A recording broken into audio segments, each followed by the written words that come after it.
जय हिंद दोस्तों।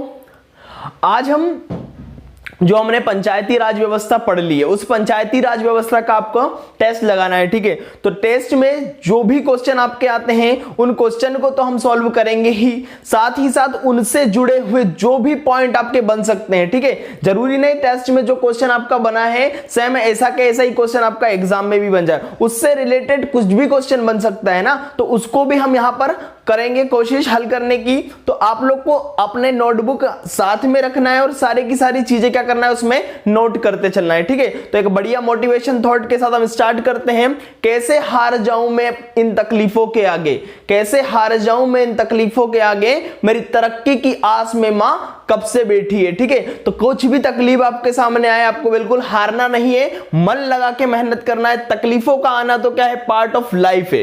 तकलीफें आती रहेगी जाती रहेगी, लेकिन इन तकलीफों से लड़कर हमें एग्जाम में सिलेक्शन लेना है, वही क्या है हमारा आर्ट ऑफ लाइफ है। तो चलिए स्टार्ट करते हैं। आपका पहला क्वेश्चन आपका दिया है, देखिए जरा, निम्न में से किस समिति ने ग्राम पंचायत और पंचायत समिति को मान्यता नहीं दी थी? बताओ जरा भैया किस समिति ने नहीं दी थी। मैंने आप लोगों को 6 समितियां बताई थी, उसमें से जो अशोक मेहता समिति थी, इस अशोक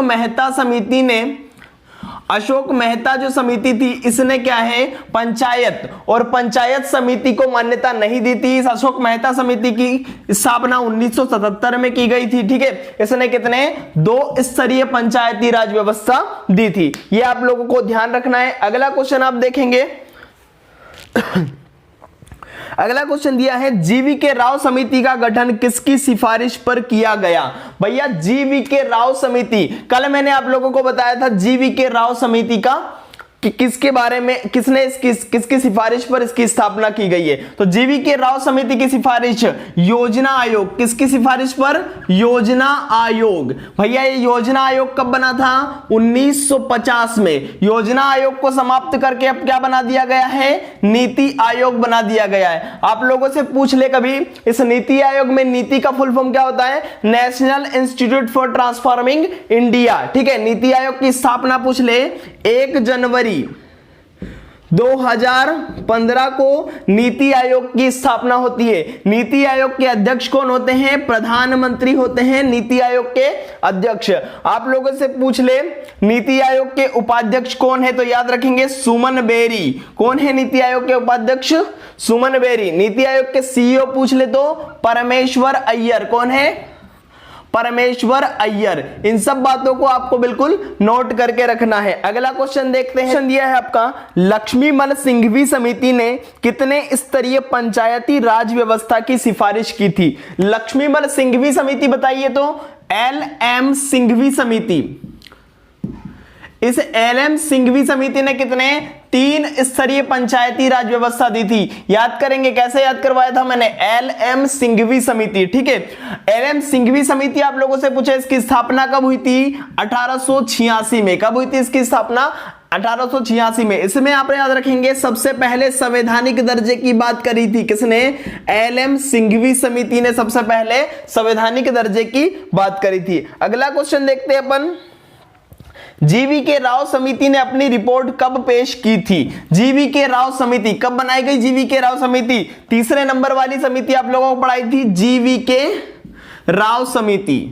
ठीक है, जीवीके राव समिति किसकी सिफारिश पर बनी थी पूछे तो योजना आयोग की सिफारिश पर बनी थी। इसकी स्थापना की गई थी मार्च 1985 में। ठीक है, और ये समिति अपना रिपोर्ट पेश करती है दिसंबर 1985 में, 1985 में। ठीक है, तो आप लोगों को याद रखना है जीवीके राव समिति, और इसकी स्थापना पूछे तो आप लोगों को बताना है कब? मार्च 1985 में। इसने दिसंबर 1985 में अपनी रिपोर्ट पेश की थी। साथ ही साथ इसने कितने 4 स्तरीय पंचायती राज व्यवस्था दी थी। अगला क्वेश्चन देखेंगे,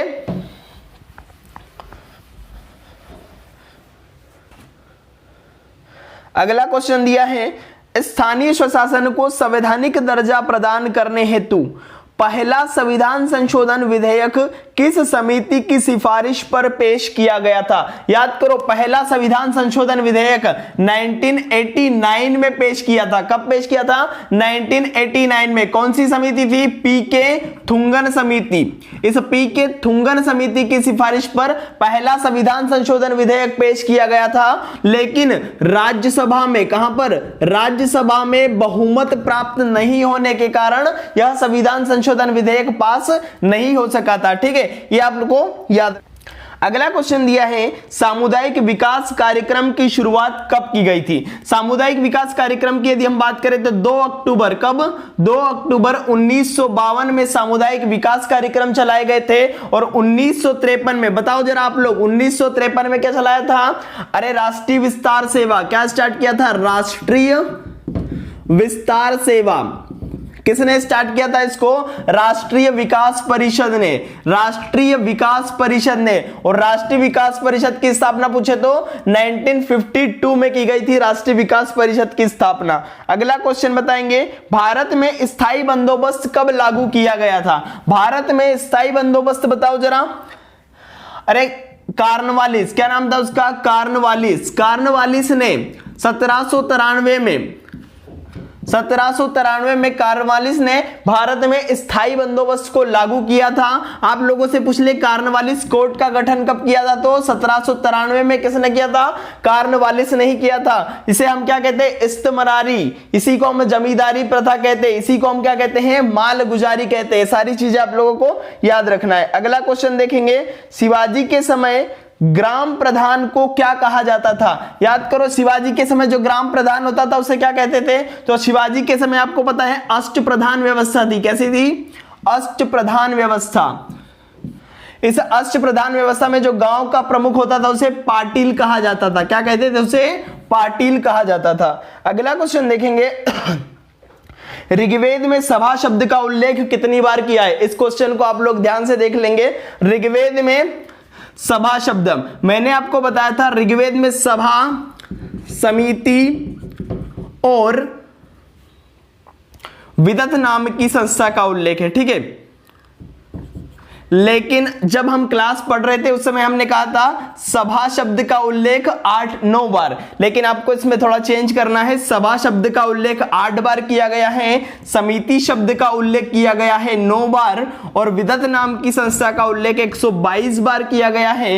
इस सभा के जो प्रमुख हुआ करते थे, जो पुरुष होते थे, उन्हें सभेय कहते थे, और जो स्त्रियां होती थी उन्हें सभावती कहा जाता था। ये आप लोग अपने नोट्स में भी जाकर चेंज कर लेंगे। ठीक है, सभा शब्द का उल्लेख 8 बार किया गया है, समिति का 9 बार किया गया है, और विदत नाम की जो संस्था थी इसका उल्लेख कितनी बार? 122 बार किया गया है। तो इसका आंसर सही क्या हो जाएगा? 8। सभा शब्द का उल्लेख कितनी बार किया गया? तो 8 बार किया गया है।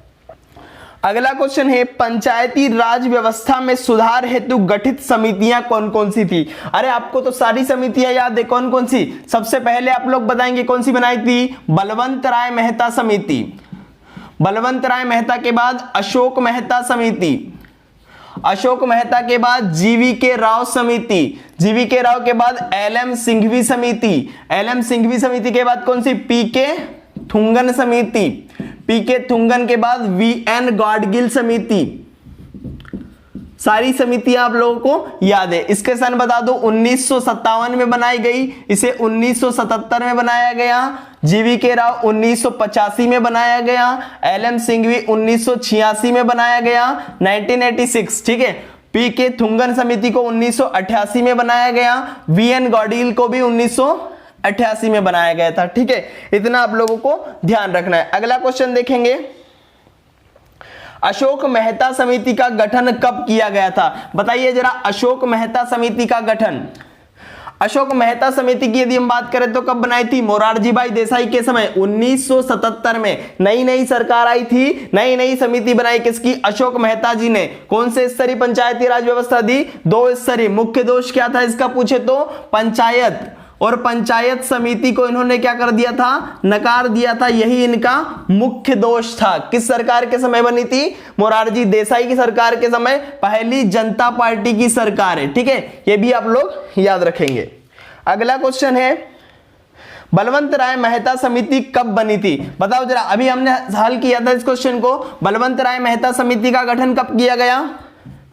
सबसे पहले बलवंत राय मेहता समिति बनी थी, आप लोगों को पता है 1952 में सामुदायिक विकास कार्यक्रम स्टार्ट किए गए थे और इसकी जांच हेतु 1957 में 16 जनवरी, कब? 16 जनवरी 1957 को बलवंत राय मेहता समिति का गठन किया गया। 24 नवंबर, कब? 24 नवंबर 1957 को इसने अपनी रिपोर्ट पेश की। इसने कहा 3 स्तरीय पंचायती राज व्यवस्था बनाओ। सबसे पहले ग्राम पंचायत बनाओ, ग्राम पंचायत के बाद पंचायत समिति बनाओ और पंचायत समिति के बाद आपके पास जिला परिषद होना चाहिए। ये सारी बातें किसने कही थी? बलवंत राय मेहता जी ने कही थी। ठीक है, अगला क्वेश्चन देखेंगे, पंचायती राज व्यवस्था का आरंभ कहां किया गया था? बताओ जरा, पंचायती राज व्यवस्था का आरंभ, अरे बलवंत राय मेहता समिति, बलवंत राय मेहता समिति की सिफारिश पर, बलवंत राय जो मेहता थे इन्होंने अपनी सिफारिश 57 में देती थी ना, 1957 में। इन्हीं की सिफारिश पर 2 अक्टूबर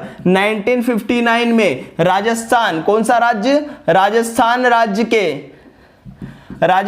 राज्य के नागौर जिले की क्या बनाई गई थी? पंचायत बनाई गई थी। ये आप लोगों को याद रखना है। अगला क्वेश्चन देखेंगे, बलवंत राय मेहता समिति बलवंत राय मेहता समिति किससे संबंधित है? किससे संबंधित है? ऑप्शन दिए आपके, एकात्मक शासन व्यवस्था, भारतीय संघ व्यवस्था, पंचायती राज व्यवस्था और प्रशासनिक व्यवस्था। तो किससे संबंधित है? पंचायती राज व्यवस्था से है ना, पंचायती राज व्यवस्था से संबंधित है आपकी बलवंत राय मेहता समिति। अगला क्वेश्चन देखेंगे, भारत में स्थानीय शासन का जनक किसे कहा जाता था? भारत में स्थानीय शासन के जनक की यदि हम बात करें तो कौन था? Lord Ripon. कौन था भैया?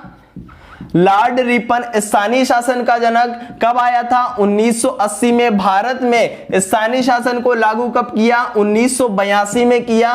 कब तक रहा था? 1984 तक रहा था। ये सारी चीजें आप लोगों को याद रखना है। अगला क्वेश्चन देखेंगे, संविधान में पंचायतों के गठन का प्रबंधन किस अनुच्छेद में किया गया है?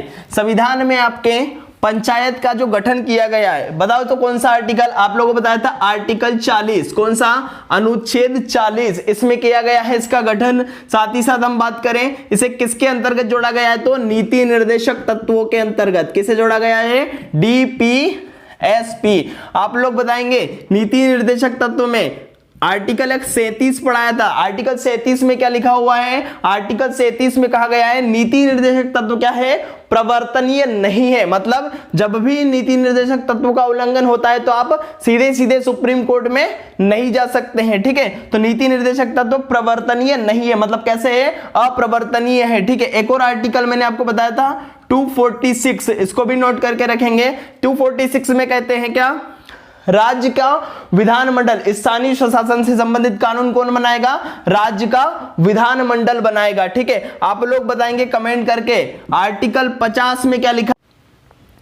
अगला क्वेश्चन दिया है आपका, पंचायत स्तर पर राज्य सरकार का प्रतिनिधित्व कौन करता है? ऑप्शन दिया है पंचायत सेवक, ग्राम मुखिया, सरपंच और पंचायत समिति। तो पंचायत स्तर पर राज्य सरकार का जो प्रतिनिधित्व करता है कौन करता है? पंचायत सेवक। इसको अपन आगे पढ़ेंगे। ठीक है, पंचायत का जब गठन वगैरह पढ़ेंगे ना, ग्राम सभा का गठन, उसमें अपन देख लेंगे इसको। चलिए अगला क्वेश्चन है आपको दिया है, निम्नलिखित में से कौन पंचायती राज की 3 स्तरीय व्यवस्था के अंतर्गत नहीं है? तो बताओ जरा, पंचायती राज की 3 स्तरीय जो होती है उसमें कौन कौन होता है? पंचायत समिति होती है, पंचायत समिति, इधर होती है ग्राम पंचायत, इधर होती है जिला परिषद। कौन सी होती है? जिला परिषद। तो कौन शामिल नहीं है इसमें? ऑप्शन नंबर आपका कौन सा? डी वाला सही हो जाएगा, तहसील। तहसील स्तर इसमें शामिल नहीं होता है, तहसील को इसमें शामिल नहीं किया। अभी तक पढ़ा है कि आपने तहसील को नहीं पढ़ाना, तो तहसील स्तर इसमें शामिल नहीं होता है। अगला क्वेश्चन देखेंगे, पंचायती राज व्यवस्था अपनाई गई थी, किसके लिए अपनाई गई थी? बताओ जरा, पंचायती राज व्यवस्था को किसके लिए अपनाया गया था? ऑप्शन देखो इसमें क्या क्या दिया है, लोगों को राजनीतिक जागरूकता प्रदान करने हेतु, लोकतंत्र की शक्ति के विकेंद्रीकरण के लिए, कृषकों को शिक्षित करने के लिए और उपयुक्त में से कोई नहीं। अरे बलवंत राय मेहता समिति बनाई गई थी और कहा गया था क्या कि आप लोग सामुदायिक विकास कार्यक्रम की असफलता का कारण हमको बताइए, तो उन्होंने कहा था क्या ज्यादा से ज्यादा आप विकेंद्रीकरण कीजिए। तो इसका आंसर क्या हो जाएगा, लोकतंत्र के विकेंद्रीकरण है, तो ऑप्शन नंबर बी आपका सही हो जाएगा। अगला क्वेश्चन दिया है पंचायती राज के कार्य क्षेत्र में नहीं आता है। तो पंचायती राज के कार्य क्षेत्र में कौन कौन से ऑप्शन दिए हैं, ग्राम सड़कें, ग्राम उद्योग और कृषि उत्पादन, ये तीनों तो आते हैं। और क्या दिया है, माध्यमिक शिक्षा मंडल। तो आपका सही आंसर क्या हो जाएगा, माध्यमिक शिक्षा मंडल। अरे भैया ये जो माध्यमिक शिक्षा मंडल है इसकी स्थापना कब की गई, 1965 में ना। माध्यमिक शिक्षा मंडल किसके, राज्य सरकार, मध्य प्रदेश का जो राज्य सरकार है उसका शिक्षा मंडल उसके अंतर्गत आता है। माध्यमिक शिक्षा मंडल के यदि गठन की हम बात करें तो कब किया गया, 1965 में माध्यमिक शिक्षा मंडल का गठन किया गया है। इसका हेडक्वार्टर कहां पर है, भोपाल में। आप लोगों से पूछ ले यदि शिक्षा किस सूची का विषय है तो क्या बताएंगे, शिक्षा किस सूची का विषय है।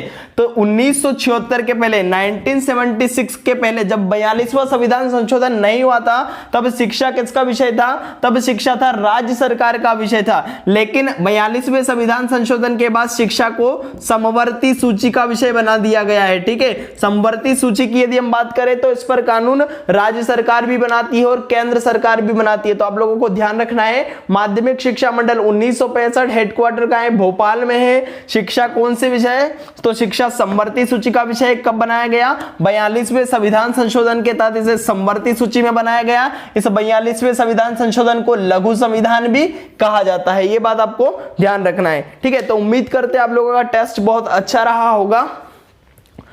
आप लोगों को ऐसे ही पढ़ते चलना है। बिल्कुल हम देखो एक चैप्टर हमारा हो चुका है, उस चैप्टर का हमने टेस्ट भी लगा लिया, उसके क्वेश्चन भी हमने सोल्व कर लिए। इसके बाद हम अगला स्टार्ट करेंगे अब क्या, 73वां संविधान संशोधन। अब हम क्या करने वाले हैं, इस पंचायती राज व्यवस्था को संवैधानिक मान्यता दिलाकर ही रहेंगे। जो 73वां संविधान संशोधन होगा उसमें इस पंचायती राज व्यवस्था को क्या हो जाएगा, अब संवैधानिक दर्जा मिल जाएगा। तो आगे की जो कक्षा होगी हमारी उसमें हम 73वां संविधान संशोधन स्टार्ट कर देंगे। ठीक है भैया, धन्यवाद।